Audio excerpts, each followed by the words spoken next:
കുഴപ്പമില്ല. ഇന്നലെ ഞാൻ രാത്രി സങ്കടം വന്ന് ശ്വാസം കിട്ടാതെ പാല് കുടിക്കാനും പറ്റുന്നില്ല. അവ അങ്ങോട്ടും ഇങ്ങോട്ട് തിരിഞ്ഞു മറിഞ്ഞു കിടക്കുക.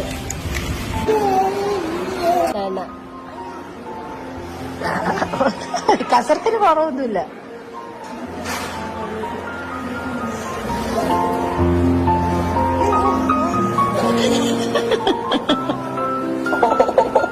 ഇവിടെ ഇടിക്കുന്നത്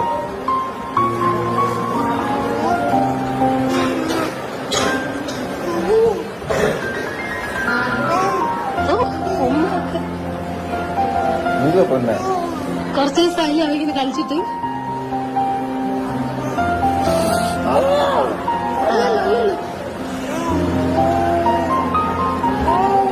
കാര്യം പറ പനി മാറാൻ വേണ്ടി എല്ലാവരും പ്രാർത്ഥിക്കണേന്ന് പറ. പനി മാറണേന്ന് പറ.